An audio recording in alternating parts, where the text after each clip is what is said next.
fait de perdre en bourse. Et donc évidemment ce jour-là, tout était bloqué, impossible de vendre. Et plusieurs jours après, mon banquier m'a dit, bah, écoutez, on est bien embêté, mais cette année vous avez fait une super moins-value.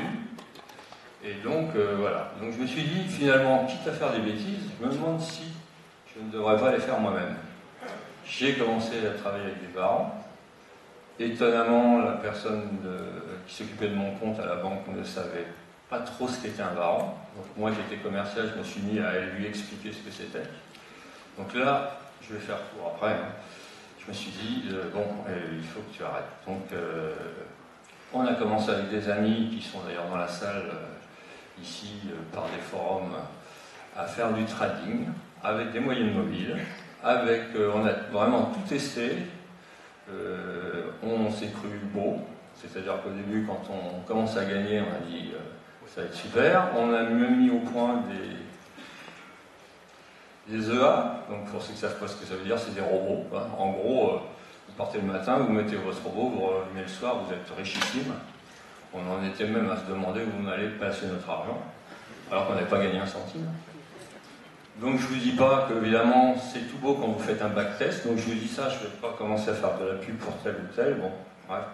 On a un petit peu grillé quelques comptes, bon, peut-être qu'on n'avait pas bien travaillé, et donc après, voilà, je suis arrivé chez FXCM sur le forum, à force de discuter avec tous les analystes, j'ai vraiment beaucoup progressé, au niveau aussi de l'émotionnel. Moi c'est mon deuxième, c'est pas mon vrai métier, vous vous doutez bien, d'être trader. Et donc moi je travaille dans l'émotionnel, dans la gestion du stress, dans les arts martiaux, donc, vous voyez, donc ça m'a beaucoup amené. Et donc voilà, et je fais rapidement maintenant, et donc personnellement, je me suis souvenu qu'il y avait un système qui me plaisait beaucoup, je ne veux pas vous bassiner avec ça, parce que je sais que tout le monde ne fait pas d'Ishimoku, c'était le système Ishimoku. Bon, la seule petite chose, c'est que ça n'allait pas avec mon profil. Alors, important si je voulais vous le dire, enfin, je pense qu'après Stéphane sera peut-être d'accord avec moi, parce que j'ai vu ses conférences, et je crois qu'il en parle, c'est de se connaître.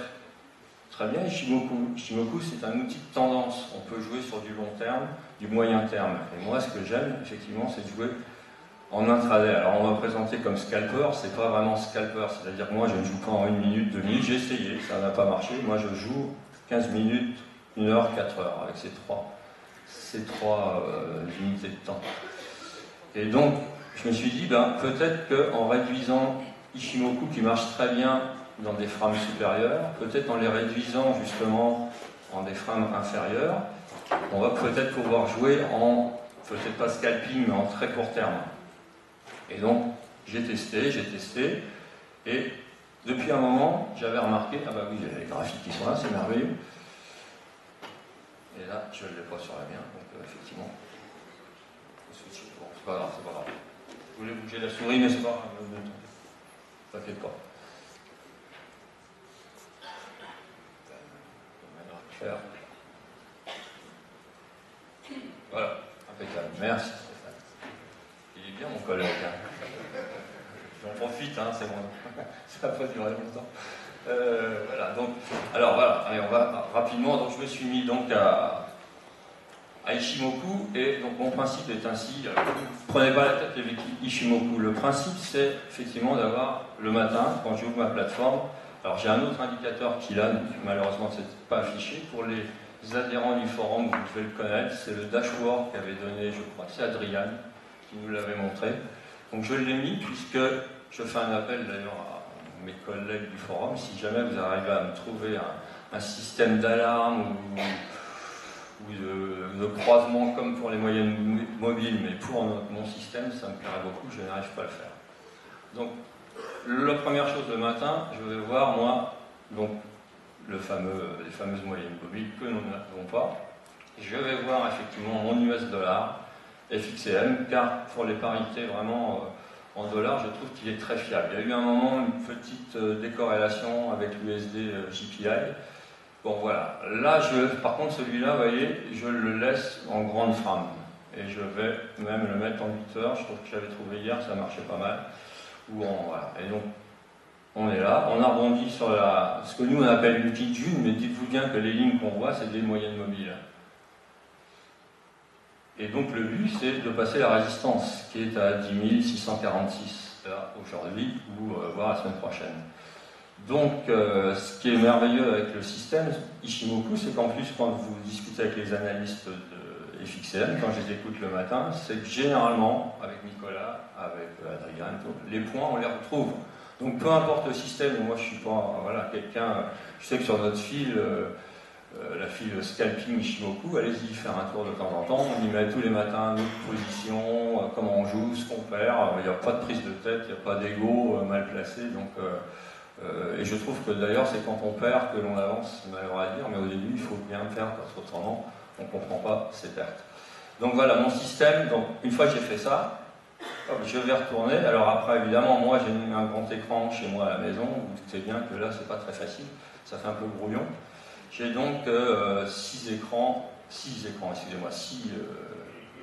parités qui sont affichées, et le principe est ainsi de mettre 3 frames sur un même écran. Alors encore une fois, je sais que on va dire les puristes Ishimoku comme Karen, qui vient d'arriver, bonjour Karen, juste au moment où elle arrive, je commence à dire une chose, ça ne te hérisse pas la tête, j'espère. Voilà, fais attention. Hein. Fais attention, oui.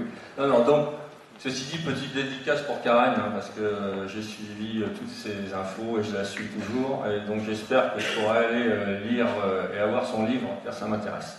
Fermons, non, je ne veux pas. Bon, ça dépend si je la contrarie ou pas, on verra. Donc voilà, mon système avec Ishimoku, donc j'essaie de mettre 3 frames. Alors effectivement, ça peut faire fouillis sur un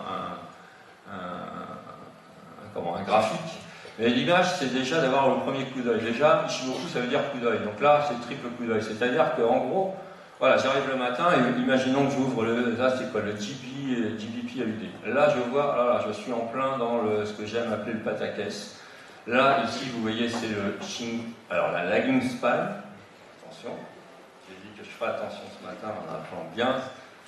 Pour les aficionados de la file, que l'on appelle le shinku avec un C, avec un F.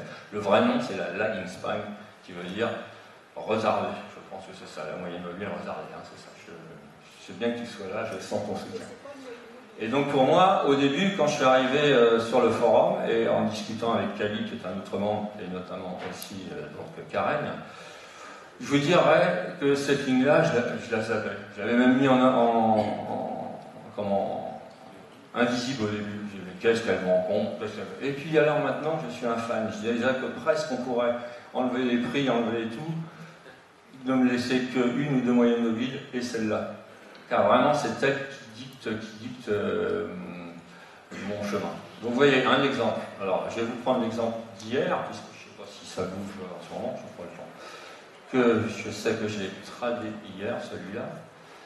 Donc, hop. Alors, évidemment, là, depuis, ça s'est un petit peu emmêlé. Donc, essayez d'imaginer qu'hier, donc, là, ce shinku, cette lagging span, c'est celle qui correspond aux 1 heure. Là, ici, on a le 15 minutes. Je vous fais rapidement. Là, le 15 minutes. Là, nous avons le nuage 1. Et puis, je pense qu'en dessous, il doit y avoir le 4. Voilà, le 4. Donc, important, quand moi je pars, c'est déjà d'avoir les 3 nuages dans le même sens. Ça m'arrive des fois de trader avec 2 nuages dans un sens et le 4 heures de l'autre, mais c'est vraiment du spéculatif. Ça veut dire quoi?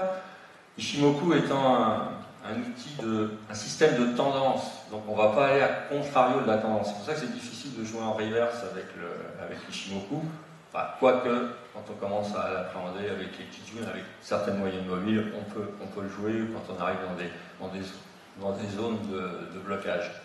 Mais là, c'est vraiment, ce que je vais vous montrer, c'est vraiment, on active quand on passe. Et donc, voilà, ce qui s'est passé hier, nous étions dans cette zone-là. Je ne sais pas si je suis sur le bon... Vous arrivez à suivre? Ouais, okay. Donc là, effectivement, c'est un petit peu brouillon. Donc il n'y avait pas cette ligne-là qui était encore là, elle était en retardé.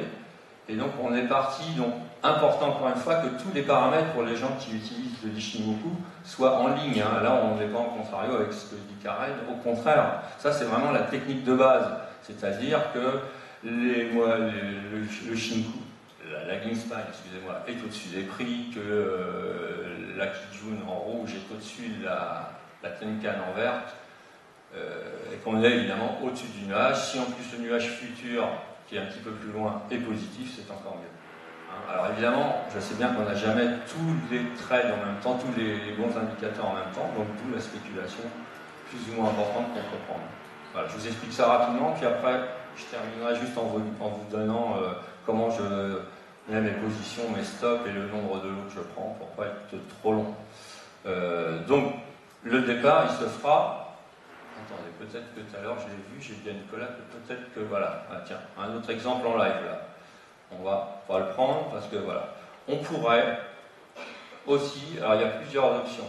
Dans ces cas-là, j'ai mis une bande de Bollinger en H2. Alors pourquoi H2? Aucune réponse fiable, c'est-à-dire moi j'ai testé 1 heure, 15 minutes. Dans mon train en 15 minutes, c'est celle qui, pour moi, fonctionne le mieux. Mais encore une fois, il faudrait peut-être chercher, pour être pointu, dans chaque parité, une bande de Bollinger. Mais alors là, on se complique la vie. Et donc là, l'histoire, c'est on voit le trafic. Donc pour moi, c'est coup d'œil, sans savoir à quoi ça correspond. Trafic, je ne le traite pas. C'est dedans, je ne traite pas. Les lagging spans sont à l'intérieur, je ne traite pas. Par contre, là, les prix sont sortis. Je ne sais pas où est le nuage H4, il est là-haut. On est sur la vidéo USD. Donc là, on a le H1 et le 15 minutes. Là, il y a de la possibilité. Il y a d'aller jusqu'à la BB, il y a quoi? Il y a pas grand, il y a 30 points. Mais le lagging span est encore dans le nuage, donc peut-être que quand elle va sortir, je pourrais prendre. Par contre, moi, la petite technique, enfin, c'est une technique, chose que je me suis aperçu, et ça correspond vraiment comme deux moyennes mobiles. C'est que quand la lagging span 1 heure est à l'intérieur, là, pour du short, et bien c'est pas bon. On va attendre aussi qu'elle croise, et ça va relativement vite quand il y a une accélération, que la 1 heure croise le 15 minutes. Une fois qu'on a ces paramètres, l'idéal aurait été d'avoir une ouverture de bande de Bollinger beaucoup plus grande. On peut vraiment tenter le trade pour redescendre. Et si par bonheur, ça casse, après c'est que du bonheur, on va plus loin. Et donc je termine juste en vous donnant le nombre de positions. Par exemple, quand je pars au ras du poteau, c'est-à-dire que ça me permet d'être un stop, on va dire, de 10 pips. 10 pips, c'est court, hein, mais là on est dans du trade court. Là je peux prendre, alors on va parler en 10, hein, que ce soit 10, 100, mais on va dire 10 positions. 10 positions avec 10 pips, bon, j'espère avoir au moins 10 pips de gain. Quand j'arrive à 10 pips de gain, je mets mon stop à 0.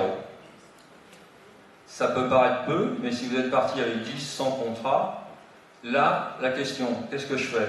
Généralement, j'assure. Et j'ai regardé a posteriori, je ne te cache pas Stéphane hier soir de tes vidéos, et quand j'ai entendu dire Stéphane qu'il assurait ses stops, ou je ne sais plus quelle expression, ça m'a conforté que je ne disais pas trop de bêtises. Donc voilà, fermons la parenthèse. Et donc généralement, je déboucle. Alors, je déboucle, ça peut être 5 positions sur 10, généralement je déboucle 8 positions sur 10. Ça peut paraître beaucoup, mais je me suis aperçu après, voilà, chacun fait comme il veut, que finalement, en ce moment, avec les marchés qui montent, qui descendent, c'est pas plus mal de sortir rapidement. Donc après, je suis à stop à 0, et puis les 2 lots qui me restent, eh ben, je vais les jouer. Quand j'arriverai là, peut-être ça va bloquer, je peux déboucler un lot, et puis le dernier lot, toujours stop à 0. Alors là, alléluia, si jamais ça casse, eh ben, je suis bon, et après, alors en ce moment-là, je vais dans les frames supérieures pour aller voir s'il n'y a pas quelque chose en bas. Voilà. Mais encore une fois, c'est une petite technique voilà, que je suis depuis à peu près 1 an maintenant, et qui vraiment pour moi fonctionne bien. Mais encore une fois, il suffit de se connaître. Il y a des gens que je connais, je ne citerai pas leur nom sur les forums, mais qui ont essayé, et qui je m'entends très bien, qui eux sont bien meilleurs en swing. Moi, je n'y arrive pas. J'ai beau essayer, alors j'ai quand même quelques positions. Là, il n'y a pas longtemps, j'ai suivi un petit peu les analystes. Hein, j'étais short sur les indices. Moi qui ne jouais plus les indices, bon, bah, voilà, ça qui fait que mon compte swing n'est pas content. Alors mon compte scalp, il fait le travail pour rattraper. Mais bon, voilà, si on met des stops à 100 points, bah, faut peut-être prendre des positions plus petites. Donc, là, c'est l'idéal. Après, je termine en vous disant, si jamais je pars un peu plus bas parce qu'on n'arrive pas au moment donné, il n'est pas l'heure, on se lève, hein, et ben je vais réduire. D'autant je vais monter mon stop, autant je vais réduire ma position. Voilà, je vais prendre, par exemple, si je mets 20, c'est le stop qui va décider du nombre de positions que je vais prendre. Si j'arrive à mettre un stop de 10, je vais prendre 10 positions, ou 100, ou en 1000 si vous êtes très riche, peu importe, hein, on parle en multiple de 10. Si j'ai obligé de mettre un stop à 20 pips, je vais donc prendre 5 positions, et ainsi de suite. Voilà. Plus je serai éloigné de MOP. Et le stop, parce que peut-être que vous allez me demander la question, généralement je le mets sous. Alors là, on est en short au-dessus de la petite june. La petite june, c'est la ligne de 15 minutes. Voir si, par exemple, là, dans ce cas-là, il y a le nuage qui n'est pas loin, on peut remonter un petit peu dans le nuage. Voilà. Et là, pour l'instant, il n'y a pas aucun trade à faire, parce que pour moi, voilà, il y a encore le pataquès, et non, vous voyez, ça n'accélère pas du tout à la baisse. Voilà, bah, écoutez, voilà ce que j'avais à vous dire pour l'instant. Je te laisse la parole. Puis, à moins que vous ayez quelques questions, mais à ce moment-là, on se verra à l'heure du déjeuner si vous avez des questions. Je laisse la parole à Stéphane.